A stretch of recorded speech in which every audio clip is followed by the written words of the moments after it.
தங்கம் TV நேயர்களுக்கு வணக்கம். இன்று நம்மோடு இணைந்திருப்பது கௌசிக நாடி ஜோதிடர் அவர்கள். வணக்கம் சார். வணக்கம். 2025 நிறைய அழிவுகள் இருக்கும் அப்படின்லாம் ஒவ்வொருத்தவங்களும் ஒவ்வொரு மாதிரியான தகவல்களை சொல்றாங்க.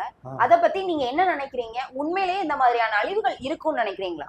அதாவது மழை காலங்கள் உலகம் சீரோட்டம் சரியில்லாததுனால மழை பெஞ்சா அளவுக்கு அதிகமாக மழை பெய்யுது. அதாவது வெயில் அடித்தா அளவுக்கு அதிகமாக வெயில் அடிக்குது. இதெல்லாம் கலியுகத்தின் காரணத்தினால்தான் இந்த மாதிரி நடக்குது. இப்போ உள்ளவங்க பூரா ஆன்மீகத்தை மறந்து அழிவை நோக்கி போயிட்டு இருக்கிறாங்க.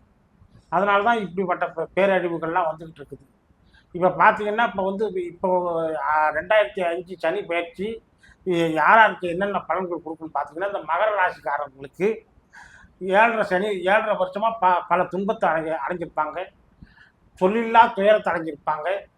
அவங்களுக்கு இருக்கக்கூடிய இந்த சனி பயிற்சியானது வரக்கூடிய காலங்களில் நல்ல மாற்றத்தை தரக்கூடியதாக இருக்கும். அவங்களுக்கு சனி முடிய போகுது.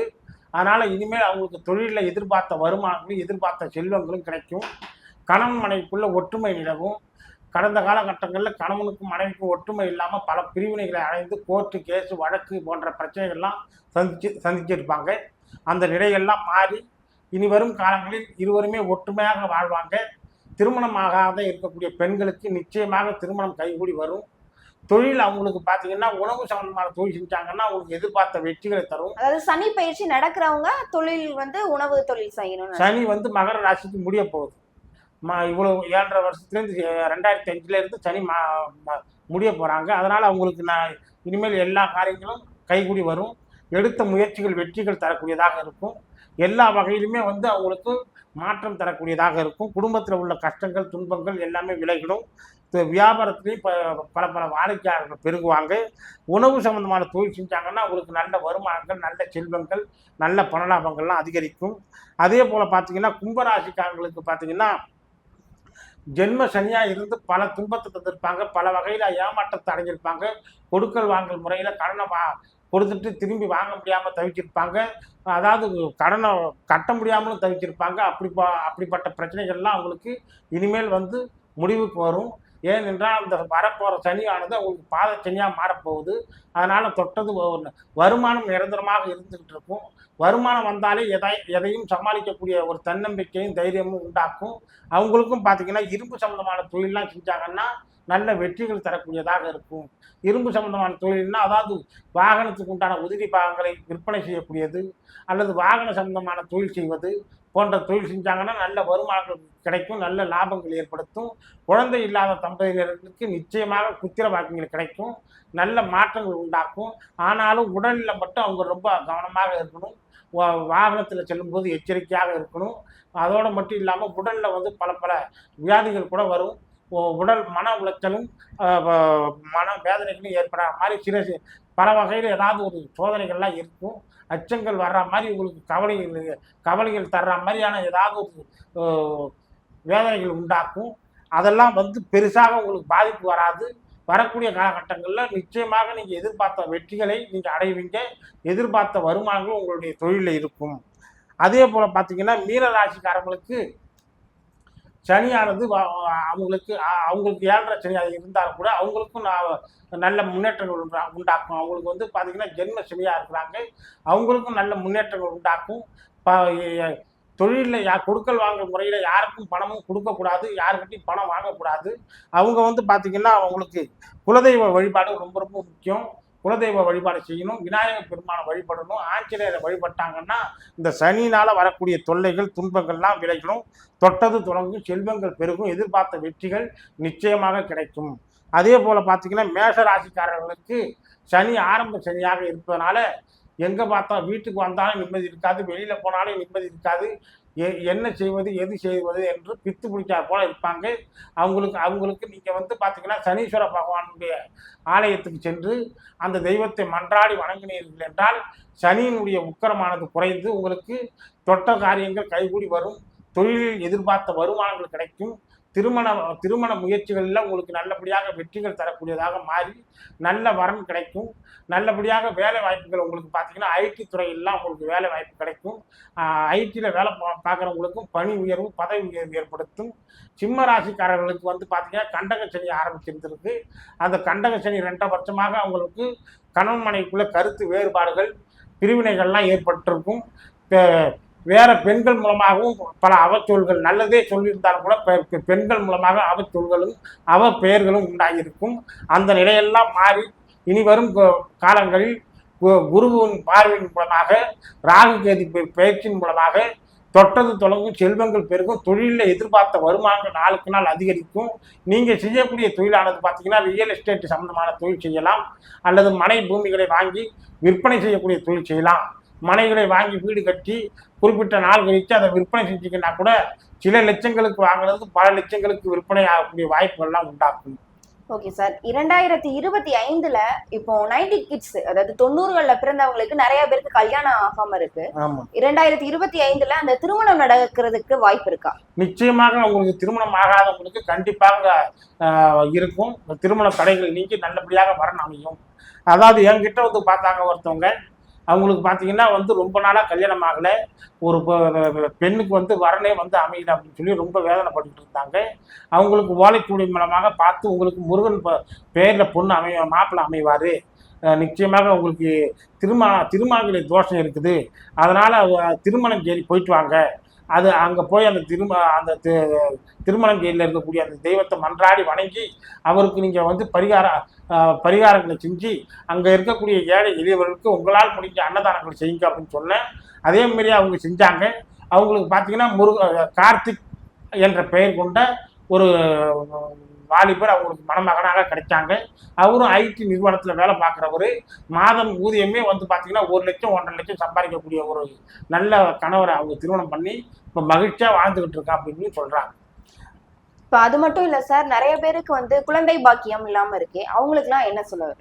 அதே மாதிரி பார்த்தீங்கன்னா உங்களுக்கு ஒரு தம்பதியினருக்கு ரொம்ப நாளாக குழந்தை இல்லாமல் தவிச்சுக்கிட்டு இருந்தாங்க. அவங்களுக்கு பார்த்தீங்கன்னா உங்களுக்கு பூர்வ ஜென்ம கர்ம பாவத்தினால்தான் உங்களுக்கு குழந்தை இல்லாமல் போய்கிட்டு இருக்குது. அந்த கர்ம பாவங்களை போக்குறதுக்கு உண்டான பரிகாரங்களை நீங்கள் செஞ்சுக்கிங்க, நிச்சயமாக உங்களுக்கு குழந்தை பிறக்கும் அப்படின்னு சொன்னேன். இத்தனைக்கும் அவங்க வந்து பார்த்தீங்கன்னா நபி குலத்தில் உள்ளவங்க, முஸ்லீம் தம்பதியினர். அந்த குலத்தில் உள்ளவங்களுக்கு நான் பார்த்து சொன்னேன். அதில் சொல்கிற மாதிரி அவங்க பரிகாரங்கள்லாம் செஞ்சுக்கிட்டாங்க. அவங்களுக்கு பார்த்தீங்கன்னா நல்லபடியாக ஒரு ஆண் குழந்தை பிறந்தது, இப்போ வந்து பெண் குழந்தை பிறந்திருக்கு அப்படின்னு சொல்லி ரொம்பவும் மகிழ்ச்சியாக அவங்க சொல்லியிருக்கிறாங்க. எந்த பிரச்சனையாக இருந்தாலும் என்கிட்ட தான் வந்து பார்ப்பாங்க. அதே போல் பார்த்தீங்கன்னா ஒருத்தவங்களுக்கு செய்வனை செஞ்சு அவங்களுடைய வாழ்க்கையில் வந்து அவங்க வீடு வாசல் கட்டிக்கிட்டு நல்லபடியாக அமோகமாக வாழ்ந்துக்கிட்டு இருக்கிறது அக்கம் பக்கத்தில் உள்ளவங்களுக்கு பொறுப்பில் சொந்த பந்தங்களுடைய கண் திருஷ்டி ஓம்பலும் அளவுக்கு அதிகமாக இருந்தது. அதை அவங்கள்ட்ட எவ்வளவோ நான் வந்து அவங்கள்ட்ட சொன்னேன். அவங்க வந்து அதை வந்து அலட்சியமாக கேட்டுக்கிட்டாங்க. உங்கள் கணவருக்கு மிகப்பெரிய கண்டம் இருக்குது, அதனால் அந்த செய்வினையை எடுத்துக்குங்க அப்படின்னு நான் எவ்வளவோ சொன்னேன். அவங்க கேட்காம இருந்தாங்க. திடீர்னு கொஞ்ச நாள் கழித்து அவங்க மனைவி ஃபோன் பண்ணி என்னுடைய வீட்டுக்காரருக்கு விபத்தில் இறந்துட்டாருங்கய்யா அப்படின்னு சொல்லி அவங்க ரொம்ப வேதனைப்பட்டு சொன்னாங்க. அதுதான் நான் சொன்னேன்மா, அவங்களுக்கு வந்து அகால மரணம் ஏற்படுற மாதிரியான ஒரு கண்டமே இருக்குது அப்படின்னு நான் ஆரம்பத்திலே சொன்னேன். நீங்கள் எச்சரிக்கையாக இருந்திருக்கணும், நீங்கள் தடை பண்ணிட்டீங்க, அதனால தான் உங்களுக்கு இந்த மாதிரியான பிரச்சனைகள்லாம் வந்திருக்கு அப்படின்றத சொன்னேன். அதனால் வந்து எதையும் தைரியமாக பார்த்து நம்ம முடிவு செய்யணும். இப்போ இந்த காதல் பிரச்சனைகளால வந்து நிறைய பேர் பாதிக்கப்படுறாங்க, அவங்களுக்கு ஏதாவது சொல்லணும்னா என்ன சொல்லுவீங்க? ஒரு பெண் வந்து பார்த்தீங்கன்னா 2 பேரை விரும்பினாங்க. அந்த 2 பேரில் வந்து நான் யாரை கல்யாணம் பண்ணிக்குவேன், எப்படி என் வாழ்க்கை அமையும் அப்படின்ட்டு என்கிட்ட வந்து பார்த்தாங்க. நான் சொன்ன உங்களுக்கு வந்து 2 பேரில் வந்து நீங்கள் முதல்ல விரும்புகிறவர் தான் நீங்கள் கல்யாணம் பண்ணுவீங்க, அதுதான் நடக்கும் அப்படின்னு சொன்னால் அந்த பொண்ணு இல்லை நான் வந்து இரண்டாவதாக விரும்புகிறவர் தான் நான் கல்யாணம் பண்ணுவேன் அப்படின்னு சொன்னாங்க. இது நடக்கவே நடக்காது, எப்படி பார்த்தாலும் உங்களுக்கு வந்து முதலாவதாக விரும்புகிறவர் தான் நீங்கள் கல்யாணம் பண்ணுவீங்கன்னு சொன்னால் அதேமாரி அவங்களுக்கு முதலாவதாக இருக்கிறவர் தான் கல்யாணம் பண்ணி இப்போ சந்தோஷமாக வாழ்ந்துக்கிட்டு இருக்கிறாங்க. ஒரு தம்பதியினருக்கு பார்த்தீங்கன்னா இரண்டாவதாக திருமணம் ஆகாமல் ரொம்ப அவங்களுடைய வீட்டுக்காரர் வந்து பார்த்தீங்கன்னா கொரோனாவில் இறந்து போயிட்டார். அதனால் 2வது திருமணம் செய்யலாம் அப்படின்னு சொல்லி எவ்வளவோ முயற்சி பண்ணிக்கிட்டு என்கிட்ட அவங்க அப்பா அம்மா வந்து ரொம்ப வேதனையோடு தெரிவித்தாங்க. அவங்களுக்கும் நான் பார்த்து அவங்களுக்கு பார்த்தீங்கன்னா உங்களுக்கு வந்து கிருஷ்ணருடைய பேரில் உங்களுக்கு மணமகன் அமைவார், நீங்கள் இப்போ உங்களுக்கு நிச்சயமாக கிருஷ்ணருடைய பேரில் உடல் பயிற்சி நிபுணர் உங்களுக்கு மணமகனாக கிடைப்பார்னு சொன்னேன். அதே மாதிரி அவங்களுக்கு வந்து பார்த்தீங்கன்னா அதாவது ஹரிகிருஷ்ணன் என்ற பெயரில் உள்ள ஒரு வரன் வந்து அவங்களுக்கு அமைஞ்சு நல்லபடியாக கல்யாணம் ஆகி அவங்க வந்து பார்த்தீங்கன்னா அவங்க சொந்தமாக ஜிம்மு வச்சு நடத்தக்கூடிய ஒரு மாஸ்டரையே கல்யாணம் பண்ணி இப்போ சந்தோஷமாக வாழ்ந்துக்கிட்டு இருக்காங்க. சரிங்க சார். இப்போ நீங்க ஒவ்வொருத்தவங்களுக்கும் ஜோசியம் பாக்குறீங்க அப்படின்னா எது மூலியமா பாப்பீங்க? ஒவ்வொருத்தவங்க ஜாதகம் வச்சு பார்ப்பாங்க, ஒவ்வொருத்தவங்க கைரேகை வச்சு பார்ப்பாங்க. நீங்க எப்படி பாக்குறீங்க? நாங்கள் வந்து ஆணாக இருந்தால் வலது கை பெருவிரல் ரேகை, பெண்ணாக இருந்தால் இடது கை பெருவிரல் ரேகை. பெருவிரல் ரேகையை வச்சு பார்த்தாலே அவங்களுடைய ஜாதகம், ராசி, நட்சத்திரம் எல்லாத்தையுமே நாங்களே சொல்லிடுவோம். இப்போ இருக்கிற வயசுலேருந்து ஆயுள் காலம் மட்டும் எப்படி வாழ்வாங்க, அவங்களுக்கு என்னென்ன பிரச்சனைகள் வரும், அந்த பிரச்சனைகளிலிருந்து விடுபட்டு வாழ்வதற்கு என்னதான் வழி அப்படின்றத துல்லியமாக நாங்கள் பார்த்து சொல்லிடுவோம். லைஃப் லாங் அவங்களுடைய வாழ்க்கை எப்படி இருக்கும், அவங்களுடைய தாயார் எப்படி இருப்பாங்க, அவங்களுடைய சகோதரர்கள் எப்படி இருப்பாங்க, சகோதரர்கள் என்ன வெற்றி பெறுவாங்க, கணவன் மனைவி எப்படி இருப்பாங்க, வரக்கூடிய அதாவது திருமணம் ஆகாதவங்களுக்கு பார்த்தீங்கன்னா வரக்கூடிய பெண் எந்த திசையில் எப்படிப்பட்ட வரணும், அவங்களுடைய பெயர் என்ன, அவங்களுடைய அங்க அடையாளங்கள் என்ன அப்படின்றதெல்லாம் ரொம்ப துல்லியமாக சொல்லுவோம்.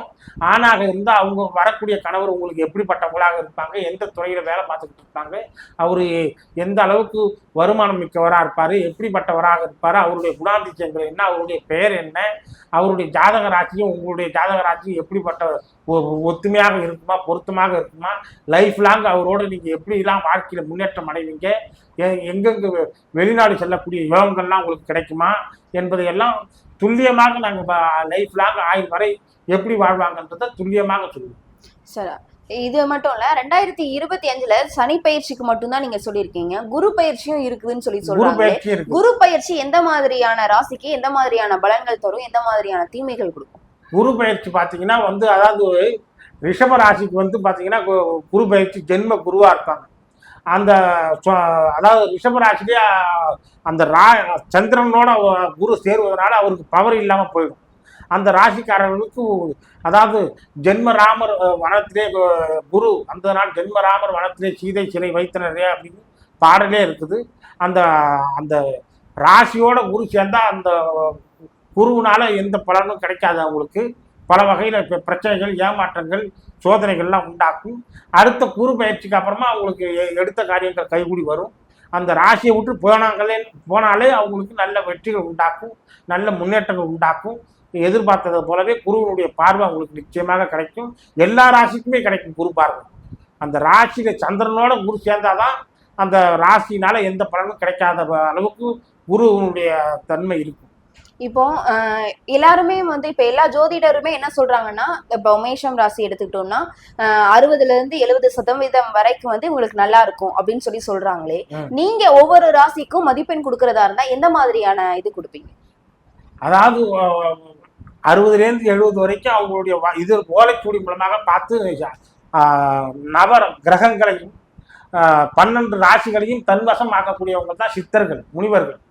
அந்த ராசிகள் அவங்களுக்கு கிரக கோச்சாரப்படி சரியில்லைன்னாலும் கூட அவங்களுக்கு அந்த விதியை மதியால் வெல்லக்கூடிய வாய்ப்புகள் என்ன அப்படின்றத சித்தர்கள் துல்லியமாக கணித்து சொல்லியிருப்பாங்க. அதன் பிரகாரம் நாங்கள் பார்த்து சொல்லுவதனால அவங்களுக்கு தெளிவான விடை கிடைச்சிடும். தெளிவான வாழ்க்கையை எப்படி வாழலாம் அப்படின்றதுக்கு உண்டான விமர்சனம் கிடைச்சிடும். அதான் சார், நான் எப்படி கேக்குறேன்னா, இப்ப ஒவ்வொரு ராசிக்கும் ஜோதிடர் வந்து ஒவ்வொருத்தவங்க ஒவ்வொரு மார்க் கொடுக்காங்க. இந்த 2025ல மேச ராசிக்கு 60% நல்லா இருக்கும், ரிஷப ராசிக்கு ஒரு 40% தான் நல்லா இருக்கும்னு சொல்றாங்களே. அந்த மாதிரி நீங்க ஒவ்வொரு ராசிக்கும் தனித்தனியா சொல்றதா இருந்தா எவ்வளவு மதிப்பெண் நீங்க கொடுப்பீங்கன்னு கேக்குறேன். நாங்க வந்து பாத்தீங்கன்னா அவங்களுடைய ஆயுள் காலம் மட்டும் அவங்களுடைய வாழ்க்கை எப்படி இருக்கும் இல்ல, ஒவ்வொருத்தவங்களுக்கும் நான் தனியா கேட்கல. ஒவ்வொருத்தவங்களுடைய நம்ம ஜாதகத்தையும் நம்ம எடுத்து நம்ம பார்க்க முடியாது. ஒவ்வொரு ராசிக்கும் இப்ப எனக்கு அப்படின்னா ஒரு ராசி இருக்கும், அந்த ராசிக்கு அப்படின்னா இப்போ ஒரு வருட பலன்களை சொல்லி முடிக்கிறாங்கல்ல, அந்த மாதிரி ஒரு வருட பலன்களுக்கு மதிப்பெண் எவ்வளவு கொடுப்பீங்கன்னு கேக்குறேன். நாங்க 60% 70% சொல்லுவோம். இல்ல, ஒவ்வொரு ராசிக்கும் தனித்தனியா சொல்லுங்கன்னு கேக்குறேன். ஒவ்வொரு ராசிக்கும் பாத்தீங்கன்னா இப்ப மேச ராசி நான் ஒவ்வொரு ராசியா கேட்கேன். ஒவ்வொரு ராசிக்கும் இந்த வருஷம் எவ்வளவு மதிப்பெண் நீங்க கொடுப்பீங்கன்றத சொல்லுங்கன்னு கேக்குறேன். அதாவது மேச ராசிக்கு பாத்தீங்கன்னா இப்ப வந்து அவங்களுக்கு வந்து ஜென்ம குரு மறைஞ்சிட்டாரு. அதனால அவங்களுக்கு இது குருவினுடைய பார்வையினால நல்ல 2ஆம் இடத்துக்கு வந்ததுனால அவங்களுக்கு நல்லபடியாக வெற்றிகள் உண்டாக்கும். தொழில் ரீதியாக சனி ஆரம்பிச்சாலும் கூட அவங்களுக்கு தொட்ட காரியங்கள் கைகூடி வரும், வருமானங்கள் நிரந்தரமாக இருக்கும். சில பல விஷயங்கள்ல உங்களுக்கு சில சில தடைமாற்றங்கள், தடைபாடுகள், ஏமாற்றங்கள்லாம் இருக்கும். அதனால நீ இருந்தாலும் கூட வருமானங்கள்லாம் உங்களுக்கு நிரந்தரமா இருக்கிறதுனால எதையும் சாதித்து வாழலாம் அப்படின்ற ஒரு தன்னம்பிக்கையும் தைரியமும் நிச்சயமாக கிடைக்கும். இரண்டாவது ராசி ரிஷப ராசி எந்த மாதிரி இருக்கும்? ரிஷபராசிக்கு பார்த்தீங்கன்னா அவங்களுக்கு வந்து ஜென்ம குரு இருக்குது. அதனால வந்து அவங்களுக்கு வந்து எந்த காரியமாக இருந்தாலும் ஆலோசனை பண்ணி தான் நாங்கள் முயற்சி பண்ணணும். இதுதான் அவங்க முடிவெடுக்கணும். எடுத்தோம் பிடிச்சோம் கவுத்தன்ற மாதிரியான முறையில் அவங்க செயல்பட்டாங்கன்னா அவங்களுக்கு வந்து தொல்லைகள் தான் அளவுக்கு அதிகமாக இருக்கும். மூன்றாவது ராசியான மிதுனம் ராசிக்கு எந்த மாதிரி இருக்கும்? மிதுன ராசிக்கு எல்லா காரியமும் கைகூடி வரும். குருவினுடைய பார்வையினால அவங்களுக்கு நல்ல மாற்றங்கள் உண்டாக்கும். தொழில் தொடங்கினா கூட எதிர்பார்த்த வருமானங்கள் கிடைக்கும். அவங்களுக்கு பார்த்தீங்கன்னா எந்த தொழில் செஞ்சாலும் அவங்களுக்கு வந்து அதாவது இரும்பு சம்பந்தமான தொழில் செஞ்சால் நல்ல வெற்றிகள் உண்டாக்கும். அவங்களுக்கு வந்து பார்த்தீங்கன்னா திருமண தடை ரொம்ப நாளாக இருந்துகிட்டு இருக்குது அப்படின்றவங்களுக்கு நிச்சயமாக திருமணம் அவங்களுக்கு கைகூடி வரும். அதோடு மட்டும் இல்லாமல் அவங்களுக்கு கூட்டு முயற்சிகள்லையும் அவங்களுக்கு வெற்றிகள் தரக்கூடிய வாய்ப்புகள்லாம் இருக்குது. நான்காவது ராசியான கடகம் ராசிக்கு எந்த மாதிரியான பலன்கள் இருக்கு? கடக ராசிக்காரர்களுக்கும் அவங்களுக்கு வந்து எல்லா வகையிலுமே அவங்களுக்கு வந்து தாயார் உடல் நலத்தில் அக்கறை செலுத்த வேண்டும். அவங்களுக்கும் நல்லபடியாக வந்து தொழிலில் நிரந்தர வருமானம் ஏற்படுத்தும். வெளிநாட்டுக்கு ரொம்ப நாளாக முயற்சி பண்ணிக்கிட்டு இருக்கிறவங்களுக்கு நிச்சயமாக வெளிநாடு போகக்கூடிய வாய்ப்புகள்லாம் உண்டாக்கும். இப்போ பார்த்தீங்கன்னா ஒருத்தவங்க கடகராசிக்காரங்க என்கிட்ட வந்து பார்த்தாங்க. அவங்களுக்கு பார்த்தீங்கன்னா அவங்க அப்பா வந்து இரண்டு திருமணம் பண்ணியிருந்தாரு. இரண்டாவது திருமணத்துக்கு இரண்டாவது மனைவிக்கு பிறந்தவர் தான் அந்த ராசிக்காரர். அவருக்கு வந்து அப்பா அம்மா வந்து ரொம்ப அவமானப்படுத்துகிறாங்க. வந்து உனக்கு சொத்துலாம் பங்கு கிடையாதுன்னு சொல்லிக்கிட்டு ரொம்ப வேதனைப்பட்டு இருந்தாங்க. அவங்களுக்கு நிச்சயமாக நீங்கள் வெளிநாடு போவீங்க, வெளிநாடு போனால் தான் உங்களுக்கு நல்ல மாற்றங்கள் உண்டாக்கும் அப்படின்னு நான் சொன்னேன். சொன்னது போலவே இப்போ வந்து பார்த்தீங்கன்னா திடீர்னு ஒரு நாள் கால் பண்ணி நான் லண்டனில் போயிட்டேன். ஏன் இப்போ எனக்கு மாத சம்பளமே 3 லட்சம் கொடுக்குறாங்க, ரொம்ப மகிழ்ச்சியாக இருக்கு அப்படின்னு சொல்கிறாங்க. அந்தமாரி நல்ல பலன்கள் உங்களுக்கு கடகராசிக்காரங்களுக்கு இருக்கும். ஐந்தாவது ராசியான சிம்ம ராசிக்கு எந்த மாதிரியான பலன்கள்? சிம்ம ராசிக்கு வந்து பார்த்தீங்கன்னா 2.5 வருடமா கண்டக சனி இருந்தது. அவங்களுக்கு வந்து கணவன் மனைவிக்குள்ள பிரச்சனைகள், பெண்கள் வழியில வந்து அவச்சொல்கள்லாம் ஏற்பட்டிருக்கும். இப்போ வரக்கூடிய காலகட்டங்களில் 2005 நல்ல வெற்றிகள் உண்டாக்கும். தொழிலில் நல்ல வருமானம் ஏற்படுத்தும். அஷ்டமத்தி சனியாக இருந்தாலும் குருவனுடைய பார்வையினால் நல்லது தொட்டது தொடங்கி செல்வங்கள் பெருகும். எதிர்பார்த்த வாழ்க்கை கிடைக்கும் நிச்சயமாக. ஆறாவது ராசியான கன்னி ராசிக்கு எந்த மாதிரி? கன்னி ராசிக்கு பார்த்தீங்கன்னா அவங்களுக்கு வந்து ரொம்ப நாளாக அவங்களுக்கு வந்து பார்த்தீங்கன்னா தொழிலில் வந்து எந்த தொழில் செஞ்சு எதிர்பார்த்த வருமானம் கிடைக்கல, நான் என்ன தொழில் செய்யலாம் அப்படின்னு முயற்சி பண்ணிக்கிட்டு இருக்கவங்களுக்கு உணவு சம்பந்தமான தொழில் செஞ்சாங்கன்னா நிச்சயமாக அவங்களுக்கு வெற்றிகள் தரக்கூடியதாக இருக்கும். எதிர்பார்த்த வருமானங்கள் இருக்கும். குரு பார்வையும் அவங்களுக்கு இருக்கும். முருகப்பெருமானை வழிபட்டாங்கன்னா அவங்களுக்கு தொட்டது தொடங்கும். முருகப்பெருமான மனமுருக வணங்கி அந்த முருகப்பெருமானுடைய சன்னிதானத்தில் ஏழை எளியவர்களுக்கெல்லாம் அன்னதானங்கள் செஞ்சாங்கன்னா நிச்சயமாக வெற்றிகள் தரக்கூடியதாக இருக்கும். ஏழாவது ராசியான துலாம் ராசிக்கு எந்த மாதிரியான? துலாம் ராசிக்காரர்களுக்கு வந்து பார்த்தீங்கன்னா மருத்துவ சம்பந்தமான தொழில் செஞ்சாங்கன்னா அவங்களுக்கு நல்ல வருமானம் ஏற்படுத்தும், நல்ல செல்வங்கள் ஏற்படுத்தும். அரசு வேலை வாய்ப்புகளில் பதவி உயர்வு, பணி உயர்வு, சம்பள உயர்வு எல்லாமே கிடைக்கும் நிச்சயமாக. எட்டாவது ராசியான விருச்சிக ராசிக்கு எந்த மாதிரியான? விருச்சிக ராசிக்கு பார்த்தீங்கன்னா அவங்களுக்கு வந்து குருவினுடைய பார்வையினால நல்ல வெற்றிகள் தான் உண்டாக்கும். எந்த தடைகளும் வராது. அவங்களுக்கு தொட்டது தொடங்கும். அவங்களுக்கு ரொம்ப நாளாக உடல் சரியில்லாமல் உடல் ரீதியாக மருத்துவ செலவுகள், மருத்துவ விரயங்கள்லாம் ஏற்பட்டிருப்பாங்க. அந்த நிலையெல்லாம் மாறி நிச்சயமாக உடல் ஆரோக்கியத்தோடு சந்தோஷமாக வாழக்கூடிய வாய்ப்புகள் உண்டாக்கும். கணவன் மனைவிக்குள்ள ஒற்றுமை உண்டாக்கும். எதிர்பாராத வகையில் பணங்கள் வந்து சேரும். ஷேர் மார்க்கெட்டில் அவங்க வந்து இன்வெஸ்ட்மெண்ட் பண்ணியிருந்தா கூட அதுலேயும் நல்ல வருமானங்களும் லட்சக்கணக்கான முறையில் கோடிக்கணக்கான முறையிலையும் அவங்களுக்கு வரக்கூடிய வாய்ப்புகள்லாம் உண்டாகும். ஒன்பதாவது ராசியான தனுஷ் ராசிக்கு எந்த மாதிரி? தனுசு ராசிக்கு பார்த்தீங்கன்னா அவங்களுக்கும் தொட்டது தொடங்கும், செல்வங்கள் பெருகும். அவங்களுக்கு வந்து பார்த்தீங்கன்னா குருவனுடைய பார்வை நல்ல மாற்றத்தை தரக்கூடியதாக இருப்பார். அவங்களுக்கும் நல்ல வருமானம் ஏற்படுத்தும்.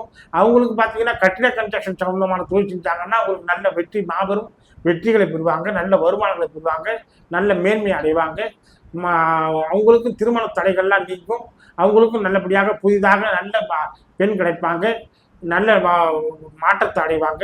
லட்சுமி சம்பந்தப்பட்ட பேரில் உள்ள பெண்ணாக அவங்களுக்கு அமைஞ்சு அவங்க வாழ்க்கையில் மன மகிழ்ச்சியும் மன நிம்மதியும் கிடைக்கும்.